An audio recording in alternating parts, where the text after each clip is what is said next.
সুপ্রিয় শিক্ষার্থীবৃন্দ, আসসালামু আলাইকুম। আশা করি তোমরা সকলে আল্লাহর অশেষ রহমতে ভালো আছো। আমিও আল্লাহর রহমতে এবং তোমাদের দোয়ায় অনেক ভালো আছি। আমি মোহাম্মদ সুলতান মাহমুদ, প্রভাষক, ভূগোল বিভাগ, মাইলস্টোন কলেজ। শিক্ষার্থীবৃন্দ, আজকে আমি তোমাদেরকে ভূগোল প্রথম পত্র অধ্যায় 3 পাঠ 3 এবং 4 নিয়ে আলোচনা করব। আমার আজকের আলোচনার বিষয় হলো আগ্নেয়গিরি, আগ্নেয়গিরির কারণ, এর ফলাফল, আগ্নেয়গিরির প্রবণ অঞ্চল এবং পার্ট 4-এ আমি যেটা আলোচনা করব সেটা হলো সুনামি। তো শিক্ষার্থীবৃন্দ, আশা করব তোমরা আলোচনার শেষ পর্যন্ত আমার সঙ্গে থাকবে এবং ক্লাসটি অবশ্যই মনোযোগ দিয়ে শুনবে। তো শিক্ষার্থীবৃন্দ, তাহলে চলো আর দেরি না করে আমরা মূল আলোচনা শুরু করি। সুপ্রিয় শিক্ষার্থীবৃন্দ, তোমাদেরকে আবারও ভূগোল ক্লাসে স্বাগতম। আমরা আজকে যেটা পড়ব সেটা হলো ভূগোল প্রথম পত্র অধ্যায় 3 পাঠ 3 এবং 4। শিক্ষার্থীবৃন্দ, ছবি দুটি লক্ষ্য করো। অবশ্যই তোমরা বুঝতে পারছো আজকে আমাদের মূল আলোচনার বিষয়টি কি। হ্যাঁ, আজকে আমাদের মূল আলোচনার বিষয় হলো আগ্নেয়গিরি। আমরা আগ্নেয়গিরির বিভিন্ন বিষয় সম্পর্কে আজকে ধারণা লাভ করব। আমরা যে বিষয়টা আজকে ধারণা লাভ করব সেই বিষয়গুলোর মধ্যে আছে, দেখো, আগ্নেয়গিরির সংজ্ঞা জানব, অগ্ন্যুৎপাত কেন হয় বা অগ্ন্যুৎপাত সংগঠনের কারণ জানব, এর ফলাফল কি এবং আগ্নেয়গিরি প্রবণ অঞ্চল সম্পর্কে আমাদের একটি ধারণা হবে। আর শেষের দিকে আমরা যেটা পড়ব সেটা হলো পার্ট 4, সুনামি সম্পর্কেও আমরা একটু ধারণা লাভ করার চেষ্টা করব। প্রিয় শিক্ষার্থীবৃন্দ, আমরা আলোচনা শুরুতেই আগে জেনে নিই, চলো আগ্নেয়গিরি কাকে বলে। আমরা জানি পৃথিবীর উপরিভাগ অর্থাৎ যেটাকে আমরা অশ্বমণ্ডল বলি, এই অশ্বমণ্ডল সব জায়গাতেই সমানভাবে পুরো বা গভীর নয়। কোনো স্থান অনেক দুর্বল মৃত্তিকা দিয়ে তৈরি, কোনো স্থান ক্ষয়কার্যের ফলে অনেক নিচু হয়ে অবস্থান করছে।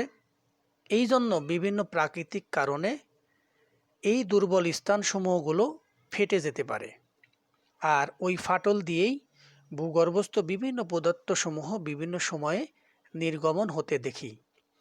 তাহলে আমরা আগ্নেয়গিরি কাকে বলে যদি বলতে চাই, তাহলে আমরা এটা বলতে পারি, দেখো, ভূপৃষ্ঠের কোনো দুর্বল স্থান বা ফাটল দিয়ে যখন ম্যাগমা বা লাভা নির্গমন হয় তখন তাকে আমরা আগ্নেয়গিরি বলবো।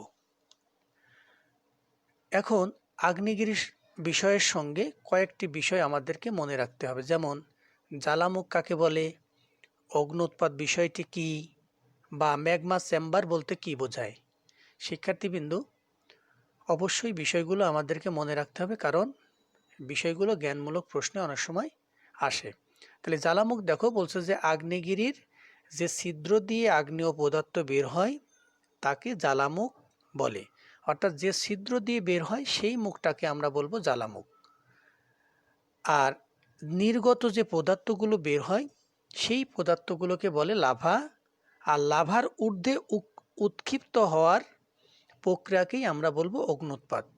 অর্থাৎ লাভা যখন প্রচণ্ড গতিতে আগ্নেয়গিরির জ্বালামুখ দিয়ে উৎক্ষিপ্ত হয় ওই অবস্থাকে আমরা বলবো অগ্ন্যুৎপাত। আর আমরা জানি যে পৃথিবীর অভ্যন্তরে এই পদার্থগুলো অর্থাৎ ম্যাগমা একটা নির্দিষ্ট স্থানে থাকে, যে স্থান থেকে এই ম্যাগমাগুলো বের হয় সেই স্থানকে বলা হয় ম্যাগমা চেম্বার। তাহলে তোমরা এই তিনটি বিষয় অবশ্যই মনে রাখবে, জ্বালামুখ, অগ্ন্যুৎপাত এবং ম্যাগমা চেম্বার। শিক্ষার্থীবৃন্দ, আমাদের এখনকার আলোচনার বিষয় হলো আগ্নেয়গিরির অগ্ন্যুৎপাতের কারণসমূহ। তোমাদের বইয়ে বিভিন্ন ধরনের কারণের কথা দেখো বলা আছে, এর মধ্যে কয়েকটি বিষয় আমরা আলোচনা করি। প্রথমটি হলো, দেখো, ভূত্বকের দুর্বল স্থান। দেখো, আমরা আগেই বললাম ভূত্বক সর্বত্র সমান শক্ত বা কঠিন নয় বা এর গভীরতাও সব জায়গায় সমান নয়। এই কারণে কোনো স্থান যদি ফেটে যায় তাহলে সেই ফাটল দিয়ে সহজেই ভূ অভ্যন্তরে লাভা নির্গত হয়ে অগ্ন্যুৎপাত সংগঠন করতে পারে। এরপরে কারণ দেখো ভূপৃষ্ঠের চাপের হ্রাস। আমরা জানি পৃথিবী পৃষ্ঠ একটা চাপে পৃথিবীর অভ্যন্তরীণ পদার্থগুলোকে আটকিয়ে রাখছে।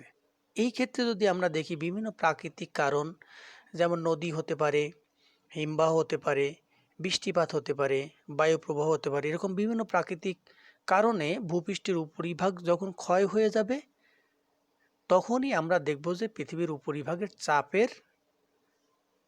চাপটা অনেকটা কমে যাবে। চাপ যখন কমে যাবে তখন সহজেই কিন্তু অগ্ন্যুৎপাত যে কোনো জায়গা থেকেই উৎক্ষিপ্ত হতে পারে, কারণ চাপ দিয়ে পদার্থটাকে ধরে রাখছে। যখন চাপটা কমে যাবে তখন সহজেই সেখান থেকে পদার্থগুলো উৎক্ষিপ্ত হবে। এরপরে বলছে দেখো ভূ অভ্যন্তরের পানির প্রবেশ।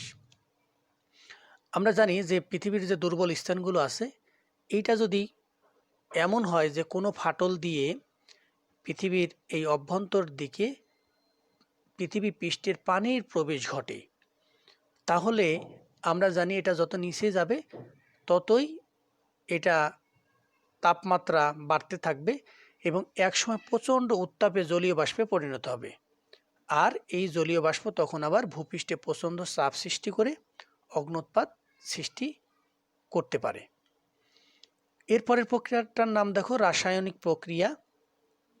আমরা জানি পৃথিবীর অভ্যন্তরীণ বিভিন্ন কারণে যদি তাপ বৃদ্ধি পায় তাহলে সহজেই দেখবা অগ্ন্যুৎপাত সংঘটিত হবে। এরপরে আরও কয়েকটি কারণ আছে দেখো তেজস্ক্রিয় পদার্থের প্রভাব। আমরা জানি পৃথিবীর অভ্যন্তরভাগে বিভিন্ন ধরনের তেজস্ক্রিয় পদার্থ থাকে যেগুলো সহজেই তাপ বিকিরণ করে ঠান্ডা হওয়ার চেষ্টা করছে। এই তেজস্ক্রিয় পদার্থের কারণেও কিন্তু অগ্ন্যুৎপাত সংঘটিত হতে পারে। তারপরে বলছে ভূ আন্দোলনের কারণেও যে কোনো সময়ে পৃথিবীর অভ্যন্তর থেকে পদার্থগুলো বের হয়ে অগ্ন্যুৎপাত সৃষ্টি করতে পারে। তারপরে বলছে দেখো ভূপৃষ্ঠে তাপ বিকিরণ। আমরা জানি পৃথিবীর সৃষ্টির শুরু থেকেই তাপ বিকিরণ করে অনবরত শীতল বা ঠান্ডা হচ্ছে। এই তাপ বিকিরণ করতে যেই পৃথিবীর উপরিভাগ অনেক সময় ভাঁজ পড়ে অবস্থান করে। এই ভাঁজের কারণেও অনেক সময় যে কোনো স্থান থেকে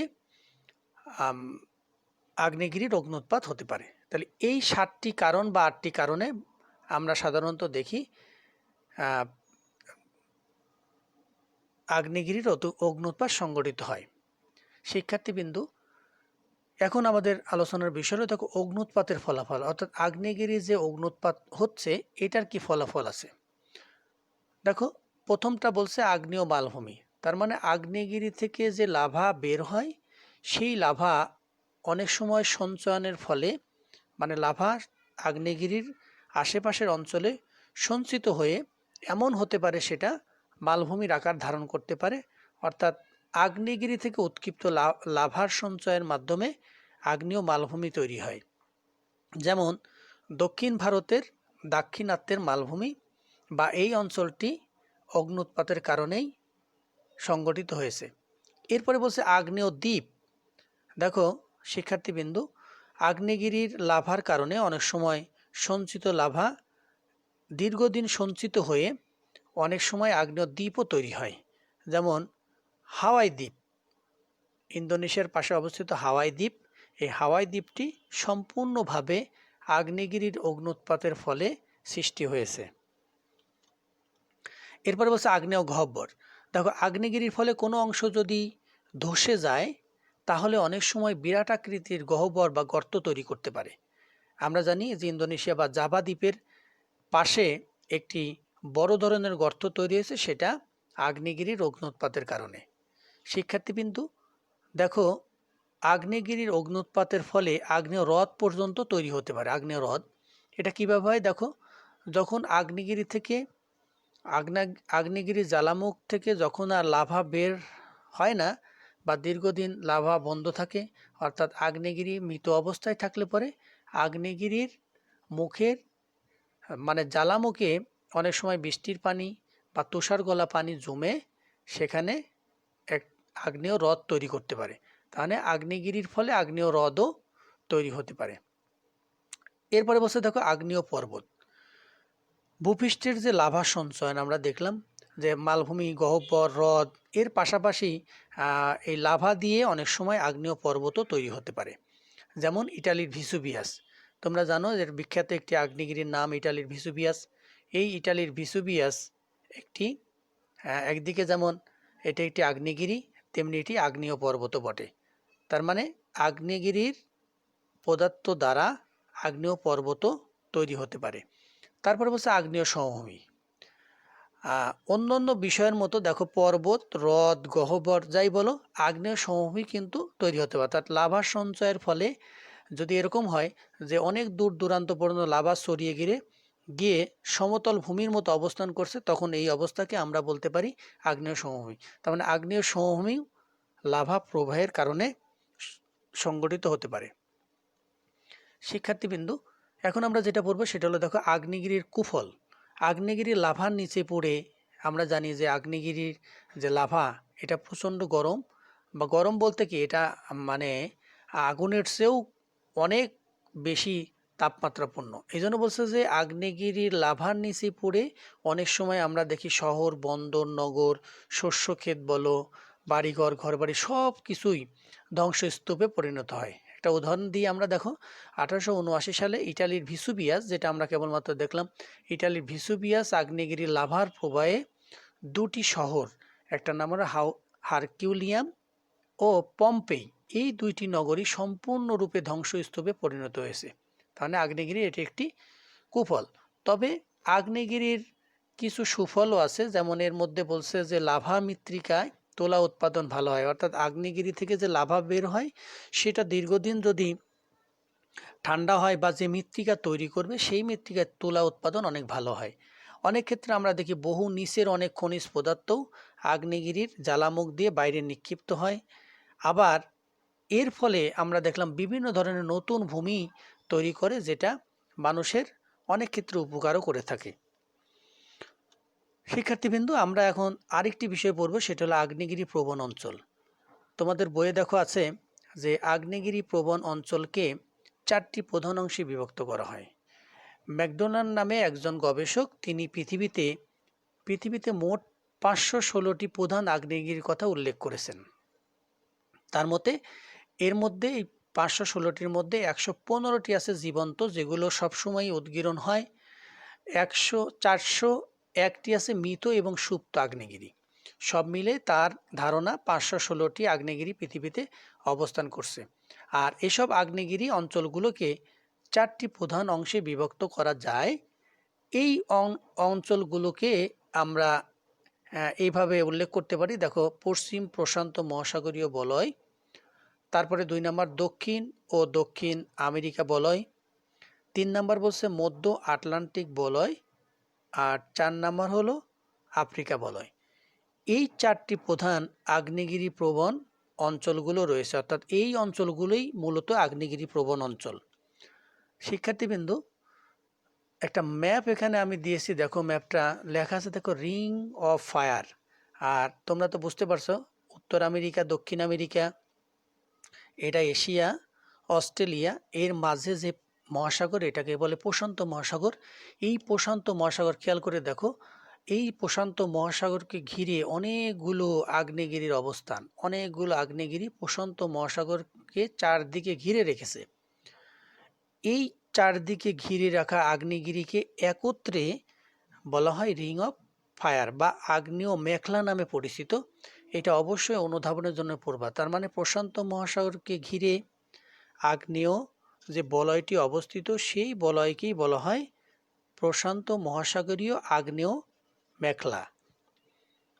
শিক্ষার্থীবৃন্দু, এটা 21 সালের 18/1/2021 সালের উইকিপিডিয়া থেকে নেওয়া একটা ছবি। দেখো তোমরা, এই যে লাল ট্রায়াঙ্গেল যেগুলো দেখতে পাচ্ছ, এগুলো সবই কিন্তু এটা হলো কারেন্টলি এরপ্টিং ভলক্যানোস, অর্থাৎ বর্তমানে এগুলো থেকে উদ্গীরণ হচ্ছে বা উদ্গীরণ হওয়ার সম্ভাবনা আছে। দেখো অনেকগুলো আগ্নেয়গিরির অবস্থান দেখিয়েছে বর্তমানে, এগুলো সবগুলোই ক্রিয়াশীল, অর্থাৎ যে কোনো সময়ই এখান থেকে লাভা বের হতে পারে। এরপরে দেখো এইটা টোটাল আগ্নেয়গিরি প্রবণ অঞ্চলের একটা মানচিত্র। দেখো আমরা তো দেখলাম রিং অফ ফায়ার, তারপরে দেখো এটা হলো প্রশান্ত মহাসাগর, এটা দেখো আটলান্টিক মহাসাগর। এই যে মাঝখানে যে কালো দাগগুলো, এগুলো সবই হলো তোমার প্লেট সীমানা বা পাত সীমানা। এই পাত সীমানাগুলোই কিন্তু সবচেয়ে বেশি পরিমাণে তোমার ভূমিকম্প প্রবণ, এবং এই ভূমিকম্প প্রবণ এলাকার আশেপাশেই আমরা দেখতে পাই যে সবসময়ই তোমার আগ্নেয়গিরির অবস্থান। দেখো এই যে রিং অফ ফায়ার, এটা সবই দেখো পাত সীমানা বরাবর অবস্থিত। আবার মাঝখানে দেখো এটা আটলান্টিক মহাসাগর। এই আটলান্টিক মহাসাগর এস আকৃতির আমরা জানি। দেখো এই মাঝখানে এস আকৃতির একটা বাউন্ডারি আছে, প্লেট বাউন্ডারি আছে, এবং এর মাঝখান দিয়ে অনেকগুলো দেখো আগ্নেয়গিরির অবস্থান। তাইলে আমরা মোট 4টি অবস্থান দেখলাম। 4টি অবস্থানই হলো পৃথিবীর মধ্যে সবচেয়ে বেশি আগ্নেয়গিরি প্রবণ অঞ্চল। শিক্ষার্থীবৃন্দু, এখন আমরা যেটা পড়ব সেটা হলো সুনামি। আমরা আমাদের বইয়ে পার্ট 4-এ সুনামি সম্পর্কে কিছুটা বর্ণনা আছে, আমি এখান থেকে তোমাদেরকে কিছুটা ধারণা দিই। শিক্ষার্থীবৃন্দু, তোমরা অবশ্যই জানো সুনামি একটি জাপানি শব্দ, আর এর অর্থ হলো হারবার ওয়েভ, বাংলায় বলে পোতাশ্রয়ের ঢেউ। তার মানে এই শব্দটি জাপানি শব্দ হলেও পৃথিবীর সব মানুষই এই শব্দের সঙ্গে এখন পরিচিত। কারণ আমরা জানি পৃথিবীতে ধ্বংসকারী প্রাকৃতিক যত ধরনের কারণ আছে তার মধ্যে সবচেয়ে গুরুত্বপূর্ণ এবং প্রভাব বিস্তারকারী বিষয়টি হলো সুনামি। কেন সুনামি হয় এটা আমরা জানবো। দেখো সমুদ্র তলদেশে যদি প্রচণ্ড ভূমিকম্প হয়, ভূমিকম্প হলে সমুদ্রপৃষ্ঠ ধ্বংসাত্মক বিশাল ঢেউয়ের সৃষ্টি হয়, আর এরূপ বিশাল আকার ঢেউকে বলা হয় সুনামি। অর্থাৎ সমুদ্র তলদেশে ভূমিকম্প হলে সমুদ্র পৃষ্ঠের পানিতে একটা ঢেউ তৈরি করে, এবং সেই ঢেউ বিশাল আকার ঢেউ যখন উপকূলে আশ্রে পড়ে এবং ক্ষয়ক্ষতি করে, তখন সেই ঢেউকে আমরা বলবো সুনামি। সুনামি সৃষ্টির জন্য অনেকগুলো কারণ আছে। সাধারণত এই কয়টি কারণেই সুনামি হতে পারে। যেমন ভূমিকম্প যদি হয় তাহলে সুনামি হয়, আগ্নেয়গিরির যদি অগ্নুৎপাত হয় তাহলে সুনামি তৈরি হতে পারে, এবং যদি পারমাণবিক বিস্ফোরণ ঘটায় মানুষ তাহলেও কিন্তু সুনামি তৈরি হয়। সর্বোপরি যদি কোনো কারণে ভূমিধস হয় কোনো এলাকাতে, এই ভূমিধস যদি সাগরের আশেপাশের অঞ্চল হয় তাহলে ভূমিধসের কারণেও আমরা জানি সুনামি হতে পারে। শিক্ষার্থীবৃন্দু, এই একটি সুনামির চিত্র দেখো, এলো পানির একটা ফ্লো দেখো, আর এটা হলো লোকালয়। এখন এই পানির ফ্লোটা যদি এই লোকালয়ে আশ্রে পড়ে তাহলে কি ধরনের ধ্বংসযজ্ঞ হতে পারে সেটা আমরা সহজেই অনুমান করতে পারি। আর একটা ছবি দেখো কিভাবে ধেয়ে আসছে সুনামি। এই সুনামি লোকালয়ে যখন আশ্রে পড়বে তখন অবশ্যই তার যত দূর পর্যন্ত এর প্রভাব থাকবে ততদূর পর্যন্ত সব কিছুই ধ্বংসস্তূপে পরিণত হবে। কেন এরকম ধ্বংস হয় দেখো সুনামের গতিটা খেয়াল করো। দেখো সুনামের গতি সর্বোচ্চ ঘন্টায় 300 কিলোমিটার থেকে 800 কিলোমিটার পর্যন্ত হতে পারে। 300 থেকে 800 কিলোমিটার পর্যন্ত গতিসম্পন্ন কোনো পানির প্রবাহ যদি উপকূলে আশ্রে পড়ে তাহলে কি ধরনের ভয়ঙ্কর তাণ্ডব তৈরি করতে পারে আমরা অনুমান করতে পারি। ফলাফল তো বোঝাই যাচ্ছে। দেখো বিশাল ঢেউ উপকূলীয় অঞ্চলে প্রবল যে বন্যার সৃষ্টি করে, তার ফলে ঘরবাড়ি রাস্তাঘাট সহ মানব জীবনের ব্যাপক ক্ষতি সাধিত হয়। এখানে দুটো উদাহরণ লিখছি আমি। দেখো 2004 সালে শ্রীলঙ্কা, ইন্দোনেশিয়া এবং থাইল্যান্ডে সুনামি আঘাত এনেছিল। তার ফলে 1 লক্ষ মানুষ, বহু শহর নগর ধ্বংস হয়। রিসেন্টলি আমরা জানি 2011 সালে 11ই মার্চ জাপানে 10 মিটার উচ্চতা সম্পন্ন যে সুনামি হয়েছিল বা আঘাত এনেছিল, সেই সুনামির আঘাতে দেখো 16,000 মানুষের মৃত্যু এবং কয়েক হাজার মানুষ নিখোঁজ হয়। এই সময়ে শুধু মানুষই নিখোঁজ হয় না, আমরা জানি বহু ঘরবাড়ি ধ্বংসস্তূপে পরিণত হয়। তো শিক্ষার্থীবৃন্দু, এইটাই ছিল মোটামুটি আজকে আমাদের আলোচনা। আমরা আজকে যেটা আলোচনা করলাম সেটা হলো প্রথম অংশে আমাদের আলোচনার বিষয় ছিল হলো প্রথম অংশে আমরা যেটা পড়ছি শিক্ষার্থীবৃন্দু খেয়াল করো। প্রথম অংশে আমাদের আলোচনার বিষয় ছিল আগ্নেয়গিরি, তারপরে আমরা আগ্নেয়গিরির কারণ, আগ্নেয়গিরির ফলাফল, প্রবণ অঞ্চল, এবং শেষে আমরা যেটা পড়ছি সেটা হলো সুনামি এবং সুনামি সৃষ্টির কারণ এবং ফলাফল। তোমরা অবশ্যই বিষয়গুলো আরও সুন্দর মতো দেখবে এবং বিষয়গুলো আয়ত্ত করার চেষ্টা করবে। সকলকে অনেক অনেক ধন্যবাদ। সবাই ভালো থাকবো ইনশাআল্লাহ।